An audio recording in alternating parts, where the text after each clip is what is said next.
금요일에 오신 여러분 모두에게 또 주님의 은혜와 평강이 함께 하시기를 간절히 축원합니다.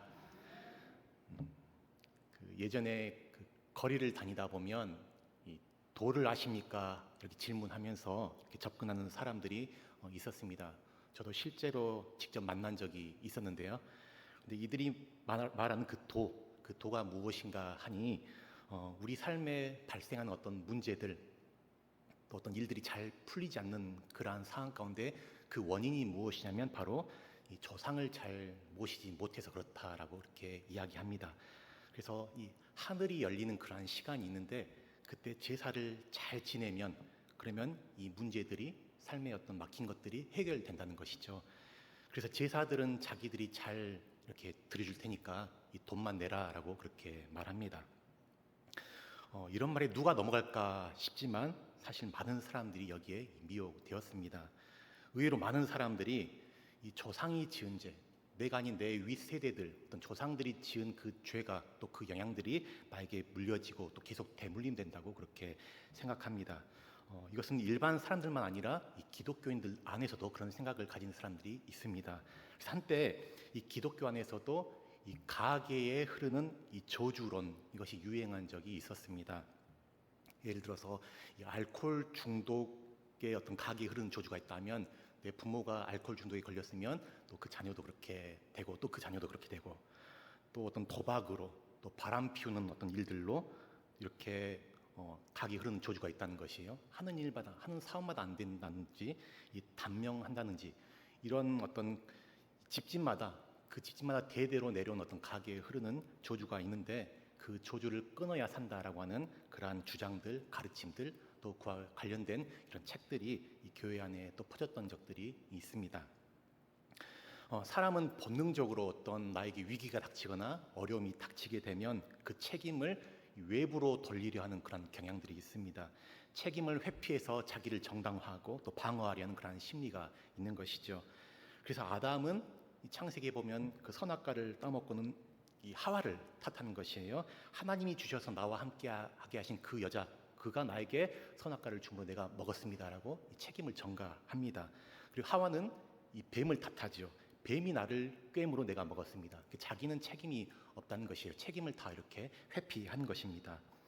이스라엘 백성은 어떻습니까? 이스라엘 백성은 모세가 왜 우리를 이 애굽 땅에서 이끌어내서 우리를 이렇게 고생시키는가? 그리고 또 오늘 이 본문의 상황 가운데에서 지금 나라가 멸망하고 지금 우리가 포로로 끌려가는 그런 상황 가운데 있는데 이것은 우리 잘못이 아니고 우리 조상들이 우상 숭배하고 반역한 그 결과로 우리가 지금 이 고생을 하고 있다라고 그렇게 조상들을 원망하고 있는 모습을 보게 됩니다. 근데 여기에 대해서 하나님은 각 사람은 누구의 탓도 하지 말고 스스로가 자신의 삶을 책임지며 살아야 한다는 것을 말씀하고 계십니다. 오늘 본문에서 예루살렘과 유다가 멸망한다는 그 소식을 이제 듣게 된 바벨론으로 끌려간 유대민들은 그 소식을 듣고는 큰 절망 가운데 이렇게 빠지게 됩니다. 언젠가는 다시 자기의 나라가 회복되고 고향으로 돌아갈 것을 기대하고 바랐던 그들의 어떤 소망이 산산조각이 난 것이죠. 오늘이 광복절 80주년 되는 그런 날입니다. 우리나라가 일제에 35년간 식민 통치 당했던 그 순환 가운데에서 해방되고 나라를 되찾게 된 그런 매우 의미 깊은 그런 날이라 할 수가 있습니다. 이 나라의 주권을 찬탈당하고 또 자유를 빼앗겨 버린 그런 국민 가운데 유일한 소망은 자기 나라를 되찾고 해방되는 것이죠. 그런데 나라가 완전히 망하고 산산조각 나버리고 아예 없어져 버린다고 한다면 되돌아갈 곳이 없게 되는 그런 상황에 처하게 된다면 얼마나 큰 절망이고 얼마나 큰 고통 가운데 빠지게 되겠습니까? 이스라엘 백성들이 생각할 때에 이 유다, 예루살렘이 다 망해버리고 완전히 초토화되어 버리자 이제 다 망했구나, 다 틀렸구나, 유다가 완전히 멸망했기에 이제 우리의 운명은 이 낯선 땅에 우리가 여기서 수치와 고통 가운데 살다가 이 땅에서 우리가 묻혀 죽는 것밖에 남지 않았구나라고 그들은 바라보았습니다. 그래서 그들은 지금 조상들을 원망하는 것이에요. 우리 조상들이 죄를 지어서 조상 때문에 우리가 이러한 고통을 당한다라고 그렇게 보는 것입니다. 그들은 이 바벨론 포로라고 하는 그 고통 가운데 이 조상의 잘못으로 그 모든 탓을 돌리면서 자기들은 아무 잘못 없는 피해자라고 그렇게 여겼습니다. 이러한 어떤 생각들, 이러한 이 사상들을 당시에 담고 있었던 유행하던 속담이 있는데 그 속담이 지금 인용되고 있습니다. 2절 말씀 한번 같이 읽어보겠습니다. 2절 너희가 이스라엘 땅에 관한 속담에 이르기를 아버지가 신포도를 먹었으므로 그의 아들이 이가 시다고 함은 어찌 됨이냐. 그러니까 아버지가 이 신포도를 먹었는데 아들의 이가 시다라는 것이죠. 이것은 아버지가 어떤 행위를 했는데 그 행위에 대한 결과가 지금 아들의 몫이 되었다는 그런 의미입니다. 이 속담은 예레미야 31장에도 나옵니다. 그러니까 에스겔은 남유다가 망해버린 그런 상황 가운데 있고 예레미야는 아직 남유다가 망하기 전에 그런 상황 가운데 있는데 이 속담이 예레미야 31장에도 나오는데 31장 29절 30절에 보면 그때 그들이 말하기를 다시는 아버지가 신포도를 먹었으므로 아들들의 이가 시다 하지 아니하겠고 신포도를 먹는 자마다 그의 이가 신 것 같이 누구나 자기의 죄악으로 말미암아 죽으리라. 그러니까 지금 이러한 사상들이 당시에 그 바벨론 포로 그 유대민들뿐만 아니고 이 예루살렘 그들 가운데서 널리 퍼져 있었던 것을 우리가 볼 수가 있습니다. 그런데 하나님께서는 이 당신의 생명을 걸고 하나님의 생명을 걸고서 이 속담을 폐지하겠다라고 그렇게 선언하시죠. 왜냐하면 이 속담이 지금 잘못됐기 때문에 그렇습니다. 3절 말씀 같이 한번 읽겠습니다. 주 여호와의 말씀이니라 내가 나의 삶을 두고 맹세하노니 너희가 이스라엘 가운데에서 다시는 이 속담을 쓰지 못하게 되리라. 아버지가 신포도를 먹었으면 아버지의 이가 신법이지 이 아들의 이가 시지 않다는 것입니다. 하나님께서는 지금 이 속담이 하나님의 정의 그리고 하나님의 공의를 위협하는 그러한 것으로 보고서는 이 속담을 쓰지 못하게 하십니다. 잘못된 것이라는 거예요. 그런데 이 속담이 나오게 된 배경에는 이 당시 그 유다의 멸망이 당대의 어떤 잘못이 아니라 그들의 아버지 세대의 잘못으로 심판받은 결과라고 이해했던 것이 그 당시 팽배했었고 또 멸망당할 만큼 직접 잘못하지 않은 사람들도 같이 그 심판을 받고 있는 상황 가운데 있었기 때문에 이런 속담이 나오게 됩니다.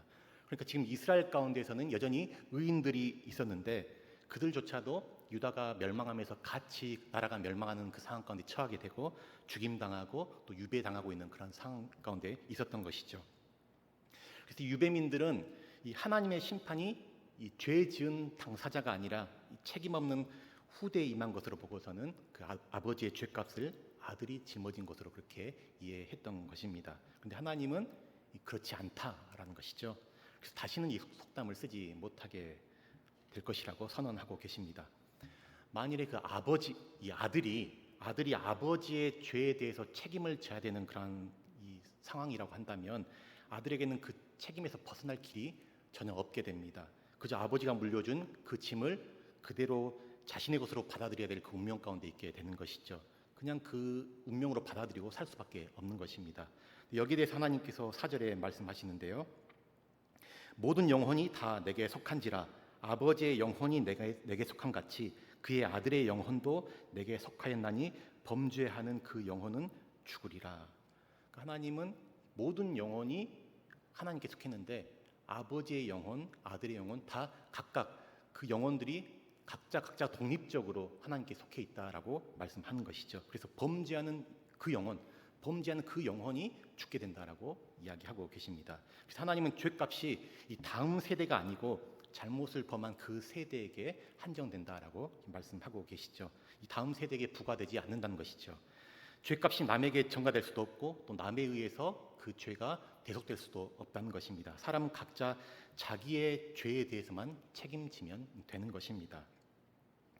아버지나 아들이나 이 사람은 누구나 다른 사람의 자격으로 하나님 앞에 서지 않습니다. 저마다 독자적인 인격을 가지고 있기 때문에 자기의 책임은 자기가 지는 것이죠.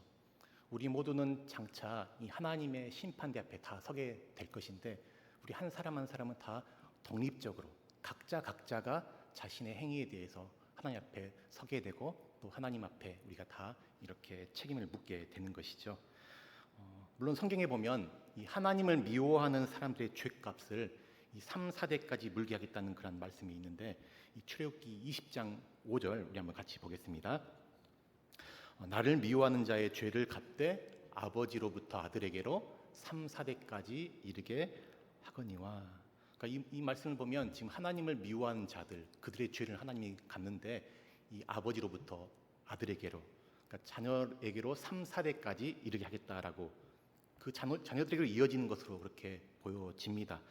그러나 이 말씀은 어떤 부모의 죄가 그의 후손들에게 매우 큰 이 지대한 영향을 미친다는 것을 지금 강조하는 것이지, 이 아버지의 죄값이 대대로 어떤 가게에 흐르는 저주처럼 자녀들에게 이어지고 전해진다는 것이 아닙니다. 이 출애굽기 20장 5절에 이어지는 그 6절 말씀에 보면 이런 말씀이 있습니다. 나를 사랑하고 내 계명을 지키는 자에게는 천대까지 은혜를 베푸니라. 하나님을 미워하는 어떤 그런 죄에 대해서는 3, 4대, 그런데 하나님을 사랑하는 자에 대해서, 그리고 계명을 지킨 자에 대해서는 천대까지 은혜를 베푼다라고 말씀하고 있습니다. 그러니까 이것은 앞에 저주가 3, 4대라고 한다면 뒤에 어떤 은혜는 천대라고 하는, 그러니까 하나님의 은혜는 이 모든 저주, 모든 심판을 덮어버리고도 남을 만큼 이 비교되는 그 대상이 아니라는 것이죠. 은혜가 얼마나 큰지를 지금 강조하는 것이에요. 그래서 이 말씀은 하나님의 은혜의 크기를 이야기하면서 하나님을 사랑하고 순종하라 하는 것을 우리에게 말하는 것이지, 어떤 이 가계에 흐른 어떤 저주론, 그것을 뒷받침하는 그런 말씀이라 할 수가 없습니다. 하나님은 각 사람에게 자신의 행위에 대해서만 물으실 것입니다. 누구든 어떤 기계론적인 운명에 처해지지 않습니다. 세상에 이 바꾸지 못할 운명은 없습니다. 결정된 운명은 없는 것이에요.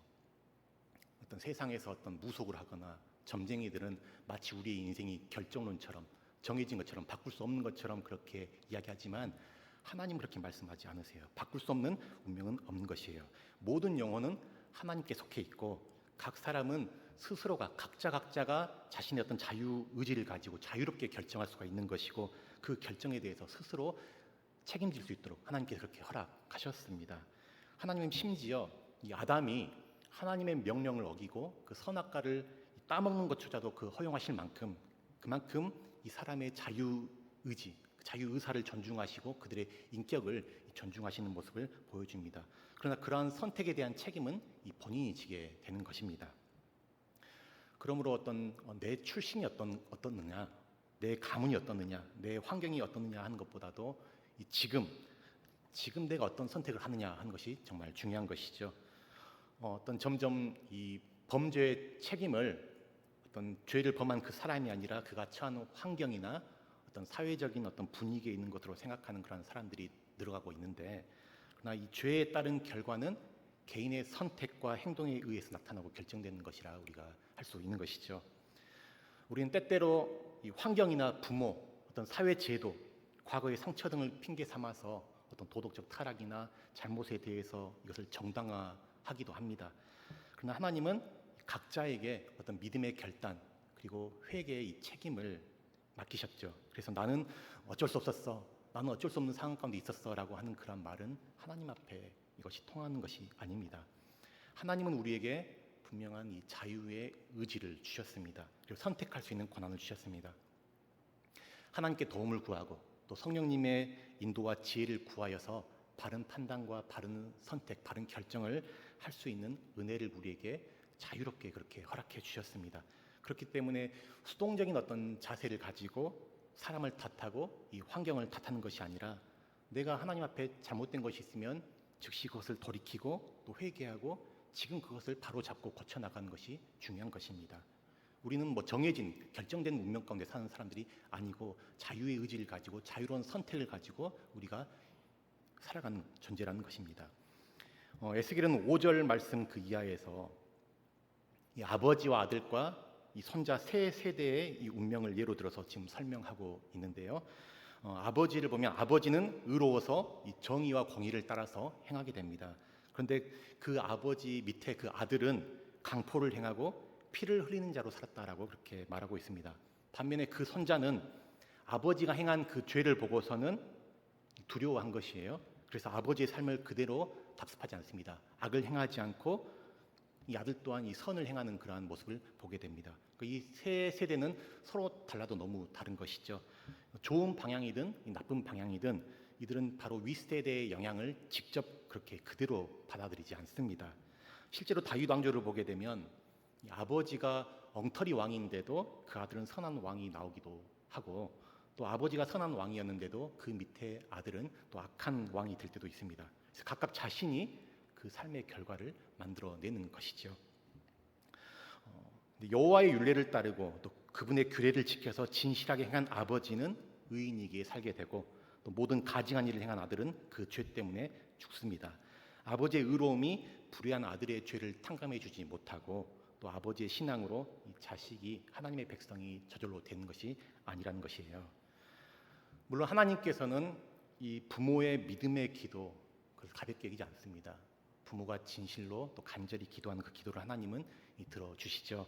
그러나 그 기도가, 부모의 기도가 자동적으로 어떤 자식을 신앙의 길로 이끄는 것은 아니라는 것입니다. 중요한 것은 각자가 나 한 사람 한 사람이 책임 있게 하나님 앞에 반응하는 것이 중요하다고 그렇게 말씀합니다. 우리는 우리의 자녀들이 교회에 소속되고 어떤 예배에 출석하는 그것만으로 자동적으로 신앙인이 된다고 생각해서는 안 됩니다. 가정에서부터 정말 인격적으로 독립적으로 하나님을 알고 고백하고 그분의 주권에 순종하는 그런 자녀가 되도록 인격과 또 삶의 본을 보이면서 그들을 도와줘야 하는 것이죠. 사랑하는 이 자녀들이 어떤 교회 안의 제도나 관습에만 길들여진 그런 종교인이 아니고, 경건의 모양은 있지만 경건의 능력은 부인하는 그러한 무력한 기독교 교인이 아니라 책임 있게 각자가 하나님을 찾고 자신의 삶을 그분께 맡길 수 있는 그러한 진정한 신앙인, 이 참된 예배자들로 성장하고 성숙해 갈 수 있기를 간절히 바랍니다.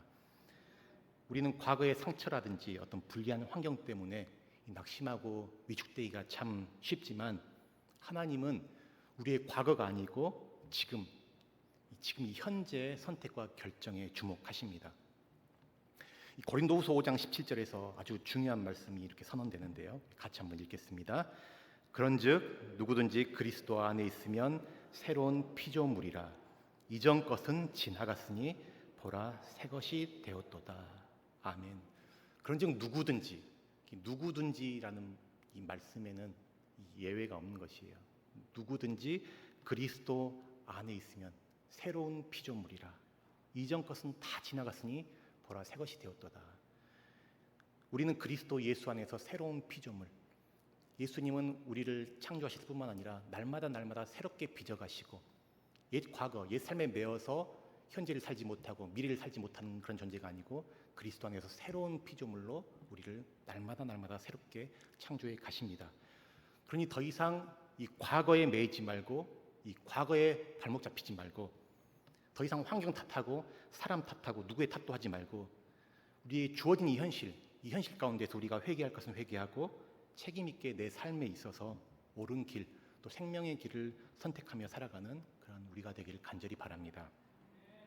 그래서 우리 자신뿐만 아니라, 우리 자신의 삶뿐만 아니라 우리의 자녀들, 우리 자녀손 대대로 그 하나님의 은혜가 정말 천대까지 흐르는 그런 복된 인생, 그렇게 살아가시는 저 여러분 모두가 되시기를 주님 이름으로 간절히 축원합니다. 우리 마지막으로 다시 한번 우리 고린도후서 5장 17절 말씀, 이 말씀 우리 선포하고 함께 기도하기 원합니다. 시작. 그런즉 누구든지 그리스도 안에 있으면 새로운 피조물이라, 이전 것은 지나갔으니 보라 새 것이 되었도다. 아멘. 이 말씀 붙들고 확신하며 살아가는 저 여러분 모두가 되시기를 간절히 소망합니다.